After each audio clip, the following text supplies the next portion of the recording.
guys, another little 3D printed project.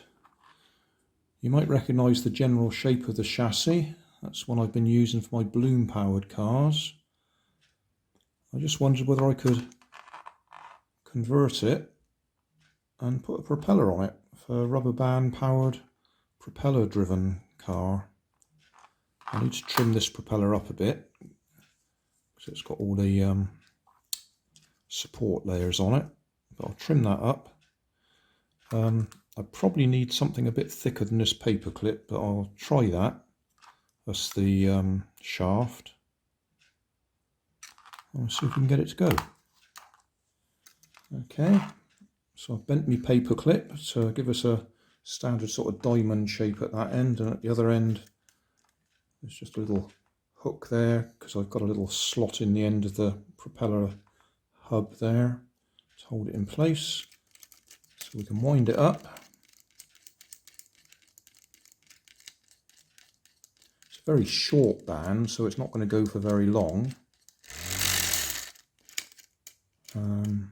In fact, yeah, it's 3 bands. It hooks on there, goes through that loop, comes back to there. So I'll pinch the wheels off this one. We'll see if it actually moves. Test run time.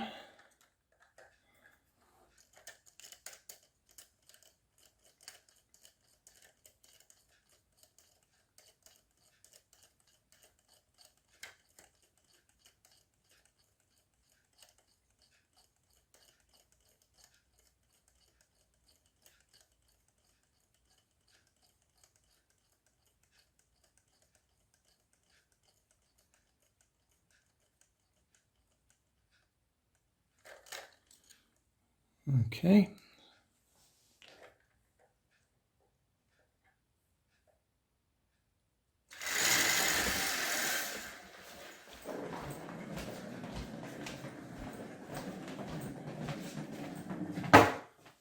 Well, that worked.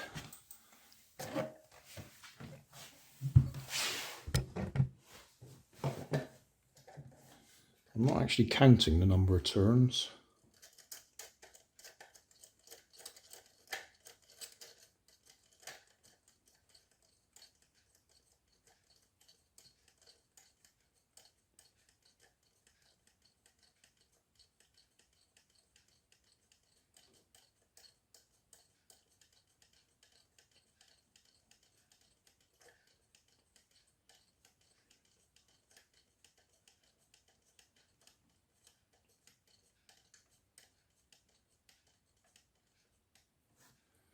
That was roughly 80, a little bit less, I think, 70 something.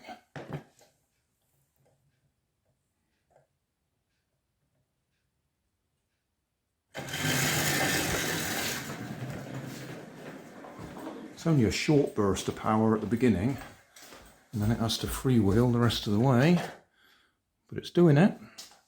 So we'll class that one as a success. Summary time. What have we got? We got a 3D printed, fan driven, rubber band powered car. 3D chassis, or 3D printed chassis, 3D printed propeller. There are also 3D printed hubs for the CDs. So they fit nicely. And bamboo or barbecue skewers for the axles. Oh, and rubber bands obviously, and a bent paper clip for the hook at the front there. Yeah, it's fairly limited because it's such a short length of rubber. You're not going to get hundreds of turns on there, or at least not with cheap supermarket rubber bands. You might get a few more if you're using proper hobby grade rubber, but that's good enough for me. That does the distance. Yeah, that'll do.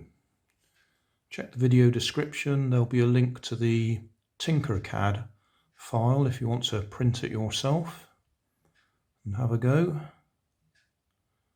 Personally, I would say it really wants a longer body so you can get more rubber on there, but that's limited by the print bed on my Ender 3D printer. Can't print it much longer than that. Maybe a couple of centimetres, an extra 20mm or something, but you wouldn't get any longer than that. You'd have to split it and join it if you wanted to make it bigger.